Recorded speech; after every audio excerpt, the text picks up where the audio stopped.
আলহামদুলিল্লাহ।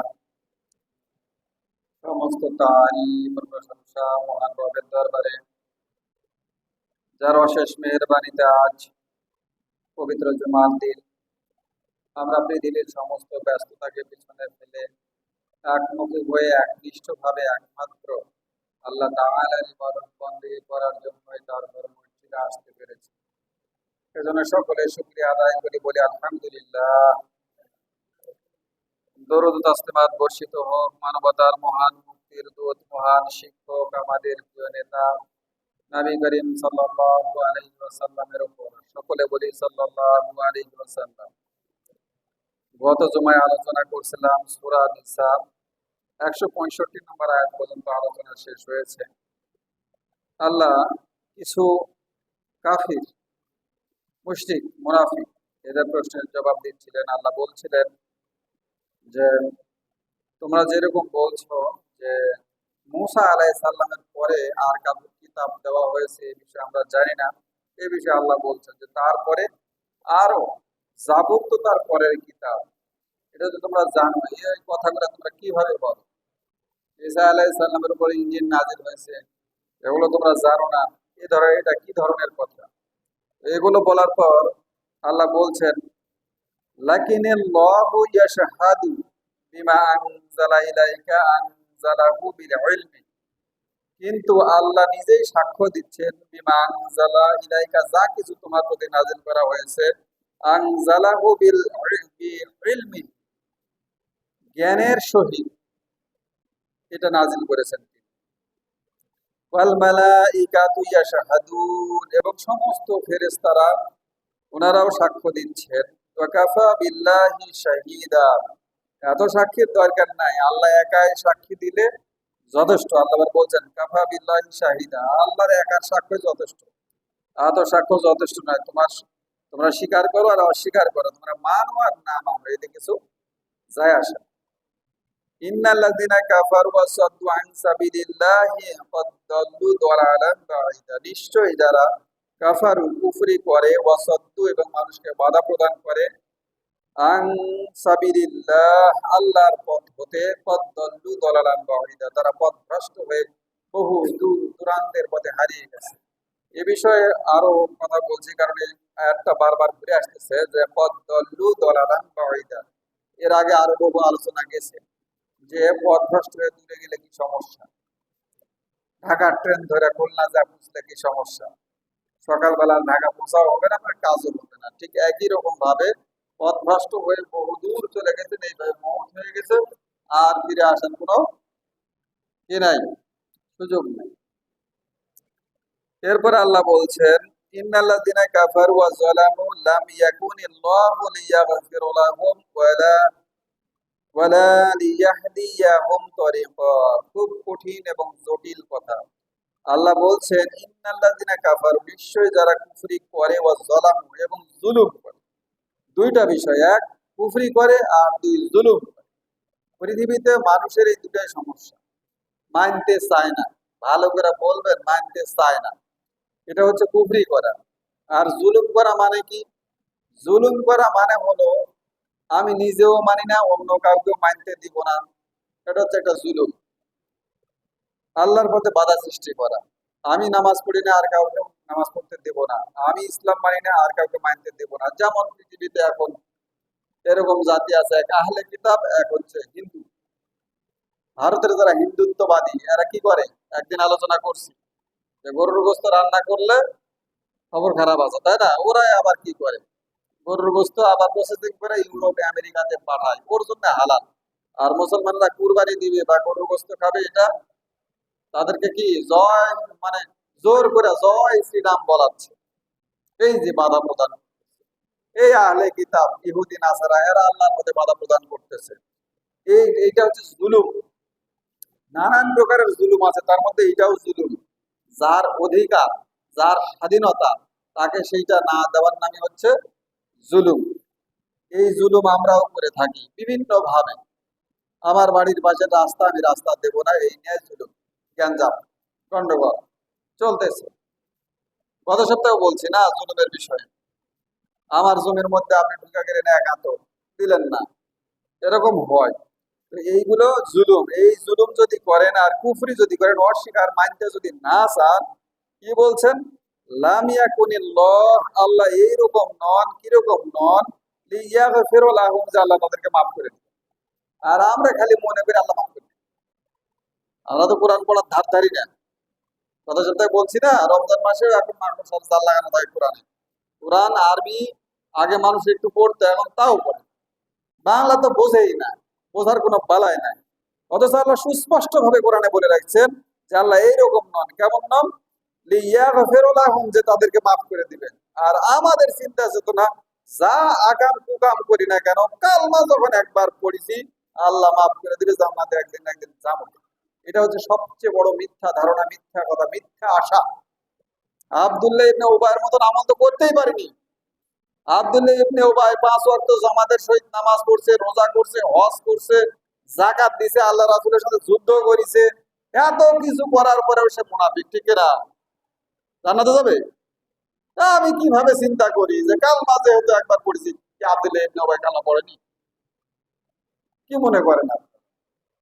চিন্তা বিশুদ্ধ করতে হবে, পরিশুদ্ধ করতে হবে, ভাবতে হবে আল্লাহ আসলে কি বলে রাখছেন, এটা আমাদের জানতে হবে।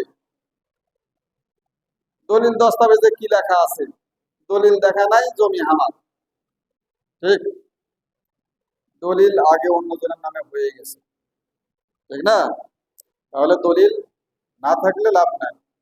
আমি যখন আল্লাহর সামনে কিয়ামতের মাঠে দাঁড়াবো, তখন আমার পক্ষে বা বিপক্ষে দলিলকে, আল্লাহ রাসূল বলছে কিয়ামতের মাঠে যখন তুমি দাঁড়াবে, তোমার পক্ষে অথবা বিপক্ষে যে দলিল, সে হলো কোরআনুল কারীম। কোরআন হয় আমার পক্ষে সাক্ষ্য দিবে, না হলে বিরুদ্ধে সাক্ষ্য দিবে। আর আপনারা চিন্তা করে দেখেন, আপনার পক্ষে দিবে না বিরুদ্ধে দিবে, এটা চিন্তা করতে হবে। কোরআন কিন্তু সাক্ষ্য মেলাগুলো আছে না, কিয়ামতের মাঠে কিন্তু অনেক সাক্ষ্য হবে। 50,000 বছর ধরে বিচার হবে, কি মনে করেন? চুলচেরা বিশ্লেষণ হবে, চুলচেরা, চুলচেরা বিশ্লেষণ হবে। কোরআন, কোরআনের ব্যাপারটা যখন আসবে তখন কোরআন সাক্ষ্য দিবে। বউয়ের ব্যাপার যখন আসবে তখন বউ সাক্ষ্য দিবে। স্বামীর ব্যাপার যখন আসবে তখন স্বামী সাক্ষ্য। যখন যার ব্যাপার আসবে সে সাক্ষ্য দিবে আমার বিরুদ্ধে। আমার বিচার শুরু হয়েছে একে একে, step by step, step by step. আমি ইসলাম মানছি কি মানিনি, কোন ইসলাম মানছি, কোরআন সাক্ষ্য দিবে আমার বিরুদ্ধে, অথবা আমার পক্ষে রাসূলুল্লাহ সাল্লাল্লাহু আলাইহি সাল্লাম সাক্ষ্য দিবে। আমার যখন সাংসারিক ব্যাপারে আসবে, আমার বউ আমার বিরুদ্ধে অথবা পক্ষে সাক্ষী দিবে। আমার পাড়া প্রতিবেশীর ব্যাপার যখন আসবে, তখন আমার পাড়া প্রতিবেশী হয় আমার পক্ষে বা বিরুদ্ধে সাক্ষ্য দেবে। আমার গ্রামবাসী হয় আমার পক্ষে বা বিরুদ্ধে সাক্ষ্য দেবে। প্রত্যেকটা স্টেপে সবগুলো একটা সাক্ষ্য নেওয়া হবে। সর্বশেষ সাক্ষ্য আমার শরীরের চামড়া, হাত, পা, আছে না? সূরা ইয়াসিন আল্লাহ বলছেন এই হাত পা চামড়া সাক্ষ্য দেবে। সাক্ষ্য কিন্তু দেবেই। আর আপনি মনে করছেন আল্লাহ মাফ করে দিবে, আল্লাহ মাফ করে দিবে, এত সাক্ষী দরকার কি? মাফ করে দেওয়ার জন্য এত সাক্ষী? না, আল্লাহ মাফ করবেন না। আল্লাহ মাফ করবে দুনিয়াতে।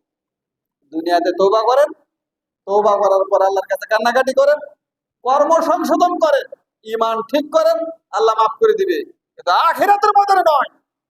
আখিরাতের ময়দান মাফ করার জায়গা নাই। আখিরাতের ময়দানে তো বিচারের জায়গা। ওখানে মাফ করার জায়গা না, ওটা বিচারের জায়গা। মাফ দুনিয়াতেই দিবে। চরিত্র সংশোধন দুনিয়াতেই করতে হবে। ঈমান দুনিয়াতেই আনতে হবে। মানুষ মরার আগে যে ঈমান না, একটু গত দুজমা আগে আলোচনা গেল না, যে পৃথিবীতে এমন কোন আহলে কিতাব নাই যে মরার আগে ঈমান নাই না মরবে। ও তো মরার আগে ঈমান না মরছে। গড়গড়া উঠা গেলে আর কি, আজরাইল দেখা ফেললে আর ঈমান কবুল হবে না। তা আপনি তো ঈমান আনাই মরিছেন, লাভ হবে না। কেন লাভ হবে না? আপনার যে টাইম আপনাকে দেওয়া হয়েছিল, টাইমের মধ্যে আপনি ঈমান আনেননি, টাইমের মধ্যে আপনি তওবা করেন, আপনার টাইম শেষ। কামারপাড়া মোড়ে কালকে 100 আম বিক্রি করতেছিল, একজনের ব্যাগে তুলে দিল 3 কেজি আম, লিয়া যারে বা দাম কমাতে কমাতে 120 টাকার আম। 120 টাকা, 100 টাকা দিও রে বা, নিয়ে যাও। ও না, তাও নিবে না।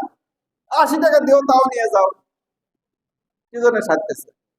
আমি আবার জিজ্ঞেস করলাম হয়েছে কি, তো বলতেছে যে আম একটু নরম হয়ে গেছে।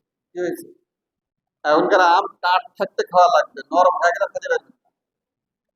টাট থাকতে খাওয়া লাগবে, তো নরম হয়ে গেলে খাওয়া যাবে না। তাহলে আম একটু নরম হয়ে গেছে, একটা লস, ঠিক না? এই জন্য সাথে মানে কি টাইম আপ, সময় চলে গেছে।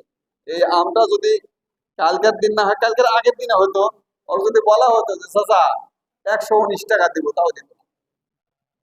কিন্তু আজকে কি বলতেছে যে এটা একটু নরম হয়ে গেছে, টাইমটা চলে গেছে, 100 টাকা দিও বা 80 টাকা দিও বা। বুঝছেন ঘটনা? টাইম খুব গুরুত্বপূর্ণ জিনিস। সময়ের মতো গুরুত্বপূর্ণ জিনিস পৃথিবীতে অন্য কিছু নাই, কিন্তু আমরা এটাকে গুরুত্ব দিই না। আমাকে পৃথিবীতে যে হায়াত দেওয়া হয়েছে, হায়াত মানে কি? হায়াত মানে আমি যখন জন্মগ্রহণ করেছি আর যেদিন মারা যাব, এই মাঝখানে যে সময় পৃথিবীতে থাকার অনুমতি আল্লাহ আমাকে দিয়েছেন, যে এই সময়টা তুমি পৃথিবীতে থাকো, দিস ইজ হায়াত। ও সময় চলে গেলে আর কিছু নাই। আপনি ওই সময়ের 1 সেকেন্ড আগেও দুনিয়াতে আসতে পারবেন না, আবার ইচ্ছা করলে 1 সেকেন্ড দুনিয়াতে বেশি থাকতেও পারবেন না। দিস ইজ হায়াত। সময় এত গুরুত্বপূর্ণ।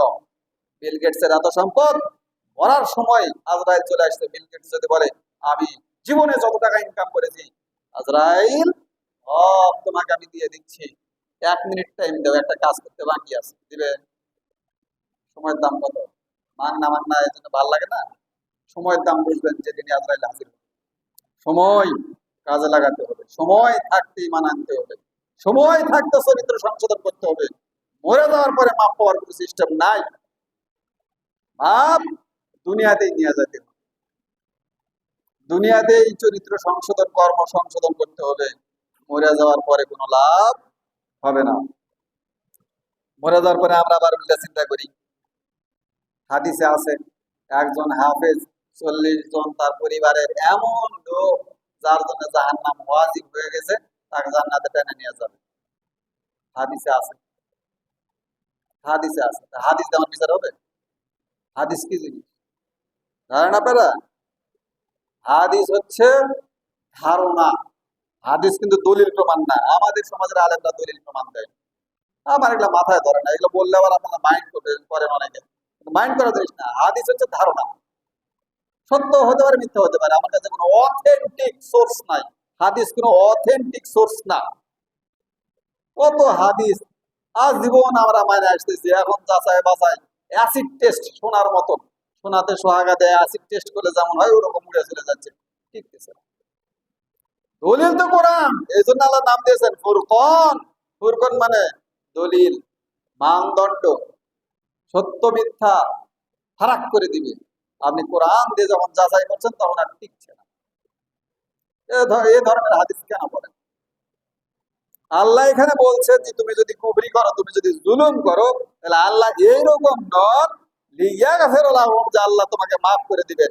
আর আপনি বলছেন হাদিসে আছে আমার বেটা হাফেজ হয়েছে, ওই তো জান্নাতে যাবেই, বা সাথে আমার পরিবারের আরো 40টা পাপিষ্ঠ জাহান্নাম ওয়াজিব হয়ে গেছে, তাকে জান্নাত। এ ধরনের হাদিস বিশ্বাস করলে ইমান নষ্ট হয়ে যাবে। এগুলা হাদিস নয়, এগুলা মানুষের ইমান নষ্ট করার জন্য ব্রিটিশ সরকার বলেন আর আহলে কিতাব বলেন বা যে কেউ অনেক চেষ্টা তদবির করে, এগুলো তো রাজনৈতিক হাদিস। হাদিস কেন এত আসলো? আল্লাহ রাসূলের যুগে, সাহাবীদের যুগে তো হাদিসের দরকার পড়েনি। হাদিসের দরকার পড়ছে যখন অন্যায় ভাবে আমি ক্ষমতা দখল করে থাকবো, তখন হাদিসের দরকার পড়ছে। কোরআনের আয়াত দিয়ে অন্যায় ভাবে ক্ষমতা দখল করা যাচ্ছে না, তখন রাজনৈতিক ভাবে পৃষ্ঠপোষকতা করে হাদিস রচনা করা হয়েছে। হাদিস রচনা করো, এমন এমন হাদিস রচনা করবে যেন আমার পক্ষে যায়। এটা বলতে গেলে আবার আপনারা মাইন্ড করেন, কিন্তু মাইন্ড করেন না, সত্য জানতে হবে। এগুলো সত্য, হাদিস মানবেন। সব হাদিসই যে এরকম তা নয়, জেনুইন হাদিসও আছে, কিন্তু জেনুইন কোনটা সেটা আমাকে যাচাই করে নিতে হবে। যাচাই করার জন্য 1 নাম্বার, পৃথিবীর সমস্ত আলেমরা বলে গেছেন, 1 নাম্বার শর্ত কোরআনের সাথে সাংঘর্ষিক হবে না। ওই হাদিসটা কোরআনের সাথে সাংঘর্ষিক, শুধু সাংঘর্ষিক না, বিপরীত। আল্লাহ বলছেন আমি আর মাফ করবো না। আল্লাহ এরকম নয় যে কুফরি করছে আর জুলুম করছে, এইভাবে মরে গেছে আমি তাকে মাফ করে দেব। আর আপনি হাদিস দেখা বলছেন যে হাফেজ যদি হয় তাহলে কি হবে? 40 জন পরিবারের 40 জন ব্যক্তি যাদের জন্য জাহান্নাম ওয়াজিব হয়ে গেছে, তাকে সুপারিশ করে এই হাফেজ জান্নাতে লিখবে। ওই হাফেজ জান্নাতে যাবে কিনা তারই তো গ্যারান্টি নাই। আছে? কোথেকে ওই গ্যারান্টি পেল? আবার হাদিস আছে, দেখেন এই হাদিস আর একটা হাদিসের বিপরীত। কোন হাদিস? আর একটা হাদিস। আল্লাহ রাসূল তার মেয়েকে উপদেশ দিচ্ছেন, হযরত ফাতেমা রাদিয়াল্লাহু তাআলা আনহা তাকে উপদেশ দিচ্ছেন, বলেন ফাতেমা, নিজের জন্য নিজে আমল করে দুনিয়াতে ব্যবস্থা করো, নবীর মেয়ে বলে তোমাকে ছেড়ে দিবে না। নবীর মেয়ে বলে ছেড়ে দিবে না, আর আমি হাফেজে কোরআনের বাপ বলে আমাকে ছেড়ে দিবে। এই হাদিস ওই হাদিসের বিপরীত না? কি বলবেন এখন? আমি আরো 3 বছর আগে হাদিস পড়া বাদ দিয়েছি, খালি হাদিস পড়বার লাগে আমার মাথা ঘুরে। একই অধ্যায়ে এমন হাদিস আছে যে এক হাদিস আর এক হাদিসের বিপরীত। একই অধ্যায়, রমজানের রোজা যে আছে না, রোজার অধ্যায়ের হাদিস একই, একই অধ্যায়, পাশাপাশি হাদিস। এক হাদিসে বলছে আল্লাহ রাসূল প্রত্যেক সোমবার, প্রত্যেক বৃহস্পতিবারের দিন রোজা রাখতেন। তারপরে আবার হাদিস আল্লাহ রাসূল রোজা এমন ভাবে রাখতেন, তিনি রোজা শুরু করছেন, জীবনে ছায়া দিবেন বলে আর মনে হয় না, একাধারে রোজা রাখতেছেন। আবার রোজা খুললেন তিনি, খোলার পরে এমন ভাবে রোজা খুললেন, তার রোজায় রাখতেছেন না, জীবনে কোনোদিন রোজা রাখবেই বলে মনে হচ্ছে না। ওটা কি বললো? তাহলে জীবনে কোনোদিন রোজা রাখবেই বলে মনে হচ্ছে না। আবার এখানে আপনি বলছেন যে প্রত্যেক সোমবার আর প্রত্যেক বৃহস্পতিবার রোজা রাখতো। মাথা ঠিক থাকবে এই ধরনের হাদিস পড়লে? এজন্য অথেন্টিক সোর্স কোরআনুল কারীম, এর সাথে মিলিয়ে নিতে হবে। হাদিস অথেন্টিক সোর্স না, এজন্য এগুলো হাদিসের উপর ঈমান আনবেন না যে কালমা যখন পড়ছি একদিন জান্নাতে যাবই, এটা মিছা কথা। জান্নাতে যাওয়ার জন্য শর্ত দুটো, ঈমান ঠিক থাকতে হবে, আমল ঠিক থাকতে হবে, জান্নাতে যাবে। ঈমান যদি ঠিক থাকে, আমল যদি ঠিক থাকে, জান্নাতে যাবেন। কালমা পড়তে পড়তেও যদি আপনি মরেন আর ঈমান যদি ঠিক না থাকে, আমল যদি ঠিক না থাকে, আপনি জান্নাতে যাবেন না। কালমা পড়তে পড়তে যদি মরেন তাও যাবেন না। এ উদাহরণ কোরআনে আছে, ফিরআউন কালমা পড়তে পড়তে মরেছে। এই কথা আল্লাহ কোরআনে বলে রাখছে, কিন্তু ওটা আমরা ওইদিকে যাই না। ওটা আমি আমি যে চিন্তা করতেছি কালমা পড়তে পড়তে মরলে জান্নাতে চলে যাবো, ওর সাথে যাচ্ছে না, মানে আমার এই চিন্তার সাথে মিলতেছে না। হোকটা কোরআনের আয়াত, ওটা বলাও যাবে না, মানাও যাবে না। হাদিস আছে, হাদিসটাই মানো, বা হাদিস মানলে তোমার সুবিধা, আর কোরআনের আয়াত মানলে তোমার তো সুবিধা হচ্ছে না। এ হলো আমরা। যাই হোক, আমি বোঝাতে চাচ্ছিলাম এইরকম ধারণা নিয়ে মরিয়েন না, পরে বিপদ হবে। কিরকম ধারণা? আল্লাহ মাফ করে দিবে, আল্লাহ মাফ করবেন না। আল্লাহ সুস্পষ্ট ভাবে ঘোষণা দিচ্ছেন, মাফ দুনিয়াতে করবেন, তওবা এখন করেন, ঈমান এখন আনেন, কর্ম সংশোধন এখন করেন, মরা গেলে আর কোনো সুযোগ নাই, মরার পরে কোনো সুযোগ নাই। হাসরের ময়দান মাফ করে দেওয়ার ময়দান না, হাসরের ময়দান বিচারের ময়দান, সেখানে বিচার হবে। কথা পরিষ্কার? যাই হোক, এরপরে আল্লাহ বলছেন ওয়ালা লিয়াহদিয়াহুম তরিকা, আর আল্লাহ এরকম নাম কেমন না, লিয়াহদিয়াহুম, যে তাদেরকে হেদায়েত দিবেন, তরিকা সঠিক পথে। তরিকা মানে কি? পথ। তাদেরকে হেদায়েত দিবেন মানে দেখা দিবেন, সঠিক পথ তাদেরকে দেখা দিবেন। দুনিয়াতেও এটা শাস্তি। আপনি যখন কুফরির পর কুফরি করবেন, জুলুমের পর জুলুম করবেন, তখন আল্লাহ আপনার জন্য তওবার দরজা বন্ধ করে দিবে, তওবা করার চান্স দিবে না। এই যে এখান থেকে প্রমাণ, আল্লাহ আপনাকে সৎপথ দেখাবেন না, বরং আল্লাহ আপনাকে আরো শক্ত করে দিবে হাসিনার মতো। মানুষ মারা হলেও ক্ষমতা থাকতে হবে। আল্লাহ যদি হেদায়েত দিত, সঠিক পথ দেখাতো, মানুষ পারতো? আগে তো সে সারেন্ডার করতো, বাবারে ভুল হয়ে গেছে, ঠিক না? সংশোধন হতো না। কিন্তু এতটাই জুলুম, এতটাই অস্বীকৃতি, তোর অধিকার আমি মানি না। চাকরি মুক্তিযোদ্ধার বেটারা করবে না, রাজাকারের বাচ্চারা করবে। এটা মানে এই এক শ্রেণীর মানুষকে রাজাকার উপাধি দিয়ে তার অধিকার অস্বীকার করা, কুফরি, অস্বীকৃতি। আবার তার উপরে স্নাইপার দেয়া গুলি, জুলুম, দুটাই হাসিনা করছে। আল্লাহ তার পতন ঘটাইছে, এখনো কিন্তু সে থামে নাই, হেদায়েতের পথ এখনো সে পায় না। এই যে আল্লাহ বলছেন ইয়াহদিয়াহুম তরিকা, তাকে পথ দেখাবেন না। এজন্য এখনো ভারতে থাকে সে এবং তার পুত্র দুজনে মিলে এখনো হুমকি দামকি করে, এই টুক করে ঢুকে পড়ে যাবে। তোমরা মন করা হও না, হতাশ হও না, প্রস্তুত থাকো, এই টুক করে ঢুকে পড়ে যাব, আবার ক্ষমতা দখল করব, এখনো আমি প্রধানমন্ত্রী আছি। এনসিপি গেছে গোপালগঞ্জে, তারা একটা সভা করবে। ওই যে গোপালগঞ্জের ছাত্রলীগ আওয়ামী লীগের সেই ক্যাডার বাহিনী, দেখছেন না টেলিভিশনে চলছে না, সেনাবাহিনী তাদেরকে ঢুকতে পারতেছে না, অস্ত্র নিয়ে মাঠে নামছে, আর বলে অমুক দল জঙ্গি, তারা এই এই অস্ত্র ব্যবহার করে। অস্ত্র তো সবার কাছে এখনো আছে, দেখছেন না, এখনো আছে। এখনো গোপালগঞ্জে যারা আওয়ামী লীগ ছাত্রলীগ তারা অস্ত্র নেয় সেনাবাহিনীর সাথে যুদ্ধে লেগে গেছে, যুদ্ধে নামে পড়ছে। চিন্তা করেন, এদেরকে আল্লাহ হেদায়েতের পথ দেখাবে? দেখাবে না। এই যে কোরআন থেকে দলিল নেন, আল্লাহ এদেরকে দেবে না হেদায়েত। তাহলে কি করতে হবে?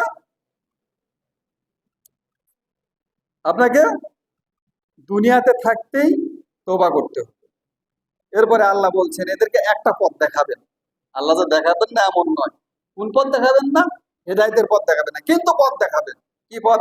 আল্লাহ বলছেন ইল্লা তরিকা জাহান্নাম, একটা পথ ছাড়া, সেটা হচ্ছে জাহান্নামের পথ। জাহান্নামের পথ ছাড়া অন্য কোনো পথ তাদেরকে দেখাবেন না। ইল্লা তরিকা জাহান্নাম, শুধু জাহান্নামের পথ দেখাবেন। তাহলে এই যে সুস্পষ্ট না, এগুলো কোরআন যে কতটা সুস্পষ্ট, কতটা বাস্তব, ওই যারা বলে 1400 বছর আগে কিতাব এখন কি চলে, এর মাথা আসলে বুদ্ধি শুদ্ধি কিছু নাই, নাম বুদ্ধিজীবী, জ্ঞান নাই, তো বুদ্ধি বেঁচে খায়। পৃথিবীর সবচেয়ে বড় বুদ্ধিজীবীর নাম জানেন? 1 নম্বর বুদ্ধিজীবী জানেন না? আল্লাহ বলি যে 1 নম্বর বুদ্ধিজীবীর নাম কোরআনে আছে, ইবলিশ। 1 নম্বর বুদ্ধিজীবীর নাম কি? ইবলিশ। জ্ঞানী না, জ্ঞানী হলেন আদম আলাইহিস সালাম। যার জ্ঞান আছে সে জ্ঞানী, আর যার বুদ্ধি আছে সে বুদ্ধিমান। বুদ্ধিমান হলে ইবলিশ। ইবলিশ যখন ভুল করলো, ভুল করার পর তাই কিন্তু আল্লাহ কি জবাব দিয়ে চাইছিল না, সে কিন্তু বলতে পারতো সরি ভুল হয়ে গেছে। এটা তো জ্ঞানী লোকের কাজ, যে ভুল হলে ভুল স্বীকার করবে। এটা যে কার কাজ? জ্ঞানী লোকের কাজ। কিন্তু ও তো জ্ঞানী না, ওর তো জ্ঞান নাই, খালি আছে বুদ্ধি। ও কিন্তু বুদ্ধি করে আল্লাহকে বললো যে আল্লাহ, তুমি যে একটা এই যে মাটির তৈরি নিম্নগামী জিনিসকে একটা ঊর্ধ্বগামী জিনিসকে বললে মাথা নত করার জন্য, এটা কি সাইন্টিফিক হলো, বিজ্ঞানসম্মত হলো? মানে বুদ্ধি বেশি তো, বুদ্ধিজীবী যুক্তি দিচ্ছে এটা মোস্ট আনসাইন্টিফিক। একটা নিম্নগামী জিনিসকে একটা ঊর্ধ্বগামী জিনিসকে বলছো, তার সামনে মাথা নত করো, মোস্ট আনসাইন্টিফিক। এই বুদ্ধি খাটানোর সাথে সাথে আল্লাহ বলছেন তোর বুদ্ধি বেশি হয়ে গেছে, গো আউট, বেরো। বুদ্ধিজীবীকে আল্লাহ পছন্দ করে না, আল্লাহ জ্ঞানী মানুষকে পছন্দ করেন। আদম আলাইহিস সালাম ভুল করছে না, খালি কি ইবলিশ ভুল করছে? আদম আলাইহিস সালাম ভুল করছেন, কিন্তু আদম আলাইহিস সালাম ভুল করার পরে উনি বুঝতে পারছেন আমি মিস্টেক করে ফেলেছি, আল্লাহর আদেশের অবাধ্যতা হয়ে গেছে। তাহলে কি করতে হবে? বুদ্ধিমান হলে পারে বিভিন্ন ভাবে মিথ্যা চেঁচা ইটা সিটা করে যুক্তি যুক্তি দেখাতো না। আমি একটা মানুষের খুন করে আসা, বুদ্ধিমান তো মানুষের খুন করে আসা যুক্তি দেয়, এমনি নখ মারিছি, এই করছে ওই করছে সেই করছে হাবি করছে জাবি করছে, এত কিছু করছে বলে তাকে মারিছে। দিস ইজ বুদ্ধিজীবী। আর জ্ঞানী লোক, সরি ভুল হয়ে গেছে, যে শাস্তি হয় মাথা পেতে নেব। একই রকম ভাবে আদম আলাইহিস সালাম বলছিলেন যে আমার ভুল হয়ে গেছে, রব্বানা যালামনা আনফুসানা, হে আমার রব আমি নিজের উপরে জুলুম করে ফেলেছি, তাই না? এটা হচ্ছে জ্ঞানী লোকের কাজ। জ্ঞানী লোক নিজের ভুল হলে স্বীকার করবে, সংশোধন করবে। দুনিয়াতেও তাই, জ্ঞানী লোক নিজের ভুল স্বীকার করবে, সংশোধন করবে। এই স্বীকার করার জন্য সংশোধন করার জন্য সে ভালো মানুষ, আর এই জন্যই তার জান্নাত পাওয়ার যোগ্যতা এটাই। আর বুদ্ধিমান কখনো এরকম কাজ করে না, বুদ্ধিমান সব সময় যুক্তি দিবে। তাহলে তাদেরকে এই বুদ্ধিমানকে কি দেখাবে? ইল্লা তরিকা জাহান্নাম, জাহান্নামের রাস্তা। খালিদিনা ফিহা আবাদা, ঢুকলে আর বাড়াবে না, জাহান্নামে ঢুকলে আর বাড়াবে না। আমরা কিভাবে বলি যে জাহান্নামে ঢুকলে পারে আবার বাড়াবে? আমার বুদ্ধিতে এটা আসে না, জ্ঞানেও আসে না, আমার পড়াশোনাতেও এটা আসে না, যে একটা মানুষকে কিভাবে, পাপিষ্ঠ মানুষ, তার জন্য একটা ফায়সালা হয়ে গেল, ফায়সালার পরে আবার কি ফায়সালা? এটা ফায়সালার পরে আবার ফায়সালা হয়? ডিসিশন হয়ে গেছে, কোর্ট থেকে রায় হয়ে গেছে, আপনি আপিল করবেন, তাই কিনা? আল্লাহর দরবারে আপিল করার কোনো সুযোগ আছে? যেখানে আপিল করার সুযোগ নাই সেখানে এমন কথা কেন আমরা বলি? কিছু কিছু হাদিসে আসছে যে কিছু কিছু মানুষ জাহান্নামে চলে যাবে, জাহান্নামে চলে যাওয়ার পরে আল্লাহ রাসূল আবার সুপারিশ করে বের করবেন। আমার যতটুকু বুঝ, আমি যতটুকু বুঝেছি, এইটা হলো ওই 50 বছরের ভিতরের ঘটনা। 50 বছরের বাইরে, অর্থাৎ 50 বছর ধরে যে হাসরের ময়দানে বিচার চলবে, এই বিচার শেষ হয়ে গেলে মানে একদম খতম, সিলমোহর, এরপরে আর জাহান্নাম থেকে কেউ বেরোতে পারবে না। এর আগে অনেকে জাহান্নামে ঢুকবে, আবার বেরোবে, অনেক কিছু হবে।